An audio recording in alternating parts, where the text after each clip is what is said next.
Hello दोस्तों, MRG परिवार में आपका स्वागत है।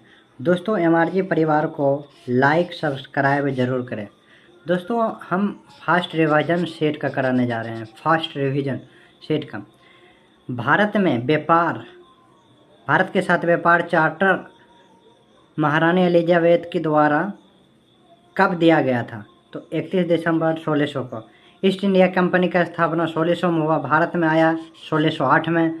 और पहला कंपनी स्थापित अंग्रेज ने या ईस्ट इंडिया कंपनी कहाँ किया था? सूरत में। दूसरा क्वेश्चन है दोस्तों, भारत के राष्ट्रीय आंदोलन का प्रारंभ में उग्रवादी नेता का वर्ग था, निम्न में से कौन नहीं शामिल था? तो पहले हम जान लेते हैं उग्रवादी में कौन था। बाल गंगाधर तिलक, लाला लाजपत राय और बिपिन चंद्र पाल। कौन नहीं था? तो गोविंद रावल नहीं थे।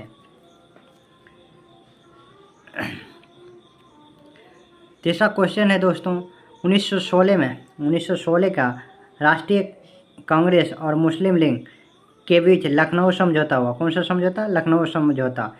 उसके कौन सा परिणाम बाद में घातक सिद्ध हुआ? तो ये कांग्रेस द्वारा मुसलमानों के प्रति संतुष्टिकरण की नीति का आरंभ। पूछेगा 1916 का कांग्रेस और मुस्लिम लीग के बीच जो लखनऊ समझौता हुआ उसका अध्यक्ष पूछेगा तो अंबिकाचरण मजूमदार।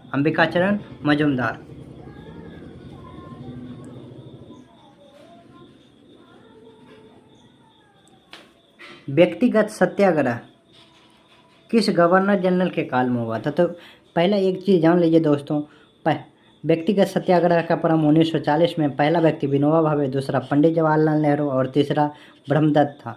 तो 1940 में कौन गवर्नर था? 1940 में लॉर्ड लिनलिथगो गवर्नर था। दोस्तों, व्यक्तिगत सत्याग्रह किस गवर्नर जनरल के काल में हुआ था? लॉर्ड लिनलिथगो के काल में हुआ था।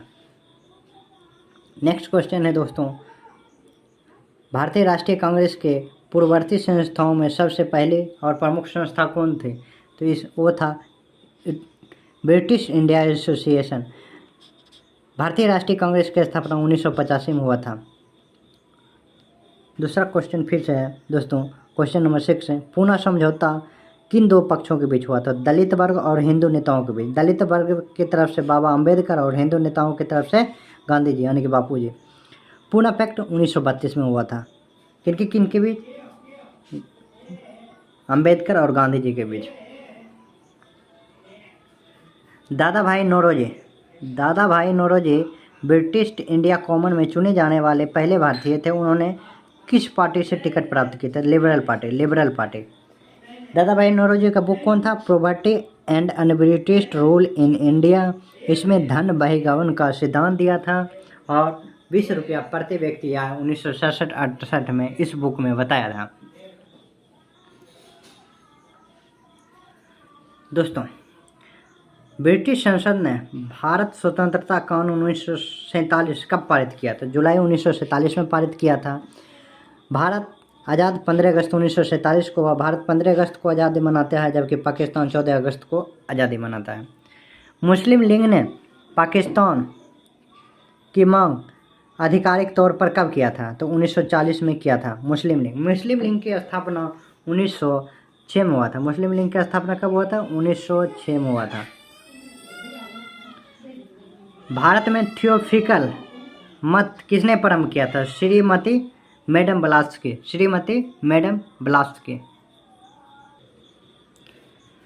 दोस्तों, हाल ही में सुर्खियों में रहे बोगनविल किस देश से संबंधित है? तो ये पापुआ न्यू गिनी देश है। पापुआ न्यू गिनी से अलग होकर बना है, इसलिए पापुआ न्यू गिनी से बोगनविल देश संबंधित है और ये एक नया कंट्री बना है। पापुआ न्यू गिनी से ही 0 डिग्री देशांतर गुजरता है। सुनहरा रेशा, कौन सा रेशा? सुनहरा रेशा किसे कहा जाता है? तो पटसन को कहा जाता है। और कपास को क्या बोला जाता है? सफ़ेद सोना। कपास को क्या बोला जाता है? सफ़ेद सोना। रुई कपास से ही प्राप्त होता है। न्यू कैसल पोर्ट जो दुनिया के सबसे बड़ा कोयला निर्यातक बंदरगाह यह किस देश में अवस्थित है? तो यह ऑस्ट्रेलिया में अवस्थित है। किस नदी पर है? तो हंटर नदी पर है। पूछेगा देशांतर रेखाओं के संबंध में कौन सही है कौन गलत है? देशांतर रेखाओं या अक्षांश रेखाओं के समांतर होता है, ये गलत है। इनकी संख्या 180 ना होकर 360 होती है। देशांतर रेखा की दूरी प्रदर्शित करता है, नहीं टाइम प्रदर्शित करता है। देशांतर रेखा टाइम प्रदर्शित करता है। देशांतर के मध्य सर्वाधिक दूरी विषुवत रेखा पर है, सही बात है, तो इसका आंसर सही ए हो जाएगा। देशांतरों की संख्या 360 होता है। अक्षांश रेखा पर मौसम डिपेंड करता है। अक्षांश रेखा पर क्या डिपेंड करता है? मौसम डिपेंड करता है। हेलो दोस्तों, एमआरजी परिवार में आपका स्वागत है। दोस्तों मेरी चैनल एमआरजी परिवार को सब्सक्राइब जरूर करें। धूपगढ़ किस चोटी के श्रेणी का सर्वोच्च चोटी है? तो ये सतपुड़ा श्रेणी का। ये जो नर्मदा नदी बेसिन है, ये मालवा पठार तथा सतपुड़ा श्रेणी के बीच स्थित है। सतपुड़ा श्रेणी का सबसे ऊंची चोटी धूपगढ़ है। निम्नलिखित में कौन सी नदी अपने मार्ग बदलने के लिए विख्यात है? कोसी नदी। कोसी नदी कुर्सेला में गंगा में जाके मिलती है। कोसी नदी कुर्सेला में गंगा में जाके मिलती है। किस मृदा प्रारूप में लोहे के अतिरिक्त मात्रा होने के कारण अनुर्वरक हो जाती है? तो लेटेराइट मिट्टी। जलोढ़ मिट्टी भारत में सर्वाधिक उपजाऊ मिट्टी जलोढ़ मिट्टी 40% पर पाया जाता है। रेगुड़ या काली मिट्टी को कपासी मिट्टी कहा जाता है। सबसे ज़्यादा महाराष्ट्र, उसके बाद गुजरात, उसके बाद एमपी में। मिश्रित कृषि किससे संबंधित है? तो फसल के साथ साथ पशुपालन से संबंधित है। भारत में सबसे पुराना तेल का भंडार डिगबोई है, जो कि असम में है। कोयली और अंकलेश्वर का तेल का भंडार गुजरात में है। निम्नलिखित में कौन सा जोवियन ग्रह नहीं है? जोवियन ग्रह नहीं है तो शुक्र। दोस्तों जोवियन ग्रह जो जुपिटर की तरह दिखता है, जो गैस का बना होता है, तो गैस का कौन बना हुआ है? बृहस्पति, शनि, अरुण, वरुण, उसे जोवियन ग्रह कहा जाता है। पार्थिव ग्रह किसे बोला जाए? जो पृथ्वी के समान है। बुध, शुक्र, मंगल, पृथ्वी, ये सब कौन सा ग्रह है? पार्थिव ग्रह है। विक्टोरिया जलप्रपात किस नदी से निकलती है? तो वो जाम्बेजी नदी से निकलती है। नील नदी विश्व की सबसे लंबी नदी। अमेजन नदी प्रवाह की दृष्टि से सबसे बड़ी नदी। विक्टोरिया जलप्रपात जो है मध्य अफ्रीका में। कहाँ है? मध्य अफ्रीका में। कहाँ? मध्य अफ्रीका में है। निम्नलिखित में से कौन सुमेलित को दर्शाता है? सौरमंडल में मौसमी संबंधित घटना होती है। समताप मंडल में तापमान मतलब वायुयान के लिए आदर्श समताप मंडल है। आयन मंडल में बेतार के लिए। वायुमंडल में तापमान कम होता है। वायुमंडल में तापमान कम होता है।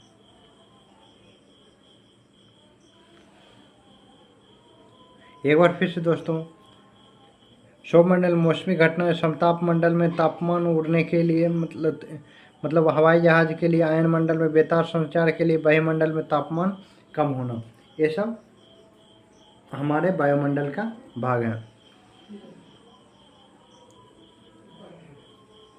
कौन सी जनजाति उत्तरी ध्रुव के चारों ओर निवास करता है? कौन सी जनजाति उत्तरी ध्रुव के चारों ओर निवास करता है? तो एक्सिमो जनजाति चारों ओर निवास करती है। ये नॉर्थ पोल हो गया, साउथ पोल हो गया। यहाँ पर जो निवास करता है वो एस्किमो जनजाति, जिसे शेड्यूल ट्राइब करते हैं। महासागरीय धाराओं निम्न में से कौन सी प्रभावित नहीं करता है? तो प्रभावित करता है पृथ्वी का घूर्णन, वायु दाब एवं हवाएं, जल की घनत्व में भिन्नता, जबकि पृथ्वी के परिक्रमण से जलवायु की को प्रभावित करता है। प्रकाश यह क्या है? यह विद्युत चुम्बकीय तरंग है। यह कण की प्रकृति होती है। यह ऊर्जा का एक रूप है। लाइट की दोहरी प्रकृति भी होती है, यानी कि इन सभी होता है। बायोगैस संयंत्र निम्नलिखित में कौन सी प्रक्रिया होती है? तो किण्वन प्रक्रिया। बायोगैस संयंत्र में कौन सी प्रक्रिया होती है? किण्वन की प्रक्रिया होती है। दोस्तों एक वर्ग में ऊपर से नीचे जाने पर उसकी परमाणु आकार बढ़ता है। वायुमंडल में प्रकाश का विसरण धूल कण के कारण होता है। वायुमंडल में प्रकाश का विसरण धूल कण के कारण होता है। किसी यौगिक में ऑक्सीकरण की संख्या हमेशा शून्य होती है। सर्प की विश्रुद्धि सुई में किस तत्व का प्रयोग किया जाता है? स्वर्ण यौगिक का। स्वर्ण यौगिक को नाम क्या है? Oric oxide. स्वर्ण का सिंबल क्या है? Au। दाब का विमीय सूत्र कमेंट करके ज़रूर बताएं मेरे दोस्त। इस दाब का सूत्र होता है बल बटे क्षेत्रफल। इसका विमीय सूत्र आप जरूर बताएं। दाब का विमीय सूत्र आप जरूर बताएं। दोस्तों सर्फ विषरोधी सुई होता है स्वर्ण यौगिक का, जिसे ओरिक ऑक्साइड कहा जाता है। सोना का सिंबल Au होता है। जैव सेल क्या है? जैव सेल एक कोयला है। कोयला कितने प्रकार के? 4 प्रकार का होता है। अदाश का संबंध मस्तिष्क के किस भाग से है? तो सेरेब्रम भाग से। मस्तिष्क को 3 भागों में बांटा जाता है। 1 2 3 3 पार्टों में बांटा जाता है दोस्तों।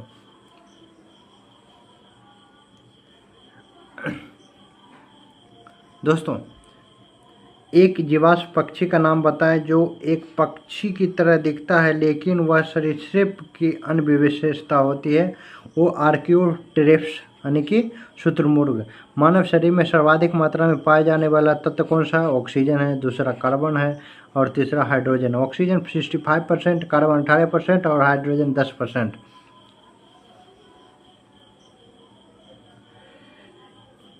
परिपथ के किन्हीं 2 बिंदुओं के बीच विभवांतर मापने के किसका प्रयोग किया जाता है? वोल्टमीटर का। इलेक्ट्रॉन का प्रोटॉन का खोज चैडविक। दोस्तों पेन और स्टैटिस्टिक रख लीजिए। प्रोटॉन का एस्टेन, इलेक्ट्रॉन का थॉमसन और न्यूट्रॉन का चैडविक, जबकि पॉजिट्रॉन का एडरसन ने किया था। दोस्तों K2Cr2O7 में क्रोमियम की ऑक्सीकरण संख्या कितनी होगी? तो दोस्तों इसकी ऑक्सीकरण संख्या 6 होगी। जंतुओं तथा पादपों के मृत अवशेषों के सड़ने और गलने में से क्या होता है? तो रासायनिक परिवर्तन तथा क्यूनिन दोनों होता है। निम्नलिखित में कौन आनुवांशिक रोग नहीं है? आनुवांशिक रोग नहीं। तो पहले आनुवांशिक रोग कौन सा है? थैलेसीमिया, हीमोफीलिया, बर्न था। जबकि लुकेमिया ये क्या है? ब्लड कैंसर है और ये ब्लड में पाया जाता है। ये आनुवांशिक रोग नहीं है। दोस्तों किस अधिनियम के आधार पर सांप्रदायिक आधार पर सिख, ईसाई, आंग्ल भारतीयों तथा यूरोपियों के लिए निर्वाचन मंडल का प्रावधान किया गया? 1919 के अधिनियम में चेम्सफोर्ड के द्वारा। आपातकाल के दौरान मौलिक अधिकारों का निलंबन कौन कर सकता है? मौलिक अधिकारों का निलंबन भारत का राष्ट्रपति कर सकता है। प्राक्कलन समिति सबसे बड़ी समिति होती है। इसमें सिर्फ लोकसभा के 30 के 30 सदस्य होता है। इसका कार्यकाल पूछता है कितना होगा? तो इसका कार्यकाल सिर्फ 1 वर्ष होता है। दोस्तों निम्नलिखित में से किसके अनुमोदन से भारत में संसद संचित निधि से पैसा निकाला जाता है? भारत के संसद के द्वारा। भारतीय संविधान में विधि की समक्ष समानता कहाँ से लिया गया है? तो वो इंग्लैंड के संविधान से लिया गया और विधि के द्वारा स्थापित प्रक्रिया ये जापान से लिया गया। विधि की समक्ष समानता या समता इंग्लैंड के संविधान से लिया गया है, जबकि विधि की समक्ष प्रक्रिया जापान से लिया गया है। संविधान संशोधन का प्रावधान किस भाग में है? भाग 20 अनुच्छेद 368 के अंतर्गत है। भाषा का उल्लेख 8वीं अनुसूची में दल बदल, 10वीं अनुसूची में 73वां संविधान संशोधन द्वारा नगर पंचायत को जोड़ा गया है। 11वीं अनुसूची भूमि सुधार तथा अधिग्रहण अधिनियम 9वीं अनुसूची में जोड़ा गया है। 1833 का चार्टर्ड एक्ट के तहत प्रथम विधि आयोग का गठन की अध्यक्षता लॉर्ड मैकाले ने किया था और किसके समय में आया था? विलियम बेंटिंग के समय में। गवर्नर कौन था उस समय? विलियम बेंटिंग था। भारतीय संविधान में प्रस्तावना में दीर्घकालीन सपनों का विचार निम्नलिखित किसने कहा था? अल्लादी कृष्णा स्वामी अय्यर ने प्रस्तावना को दीर्घकालीन सपनों का विचार कहा था। संवैधानिक उपचारों का अधिकार किसने संविधान का आत्मा कहा था? भीमराव अंबेडकर को। अनुच्छेद 32 को भीमराव अंबेडकर ने संवैधानिक उपचारों के अधिकार को संविधान की आत्मा कहा था। कितने बार बिहार में स्वतंत्रता के पश्चात राष्ट्रपति शासन लागू हुआ है? तो टोटल 8 बार। पहली बार 1968 में और लास्ट बार 2005 में। भारत पर हुनों का प्रथम आक्रमण किसके समय में हुआ? स्कंदगुप्त के समय में। महाद्वीपीय विस्थापन के सिद्धांत के अनुसार भारत का विस्तार किस ओर हुआ? वो दक्षिण से उत्तर की ओर हुआ, दक्षिण से उत्तर की ओर हुआ। और महाद्वीपीय विस्थापन का सिद्धांत किसने दिया था? वेगनर ने। किसने दिया था? वेगनर ने। अहोल अभिलेख किस शासक से संबंधित है? पुलकेशिन द्वितीय है। अहोल अभिलेख में ही पुलकेशिन द्वितीय ने हर्षवर्धन को हराया था, इसका उल्लेख मिलता है। सत्यमेव जयते, सत्यमेव जयते, सत्यमेव जयते किस उपनिषद से लिया गया है? तो मुंडकोपनिषद से, मुंडकोपनिषद से। महावस्तु महात्मा बुद्ध के जीवन का वृत्तांत है, इसका किस शाखा से संबंधित है? महायान से। अकबर द्वारा उपासना भवन को किस नाम से जाना जाता है? इबादत खाना से। अकबर द्वारा उपासना भवन को किस नाम से जाना जाता है? इबादत खाना से। सुप्रसिद्ध संगीतकार तानसेन और बैजू बावरा किसके शासनकाल में था? अकबर में, अकबर के शासन। यदि ब्याज का भुगतान राजकोषीय घाटा से घटाया जाए तो शेष राशि के बराबर होता है प्राथमिक घाटा। सेवाओं पर कर लगाने की सिफारिश सर्वप्रथम किसने की? चलैया समिति ने। चलैया समिति की स्थापना 1951 में हुआ था। कौन सी क्रांति प्याज, औषधि तथा झींगा से उत्पादन से संबंधित है? तो वो गुलाबी क्रांति। कौन सा? प्याज, औषधि, झींगा से उत्पादन से संबंधित है गुलाबी क्रांति। किन दो संस्थाओं को ब्रेटन वुड्स जुड़वा नाम से जाना जाता है?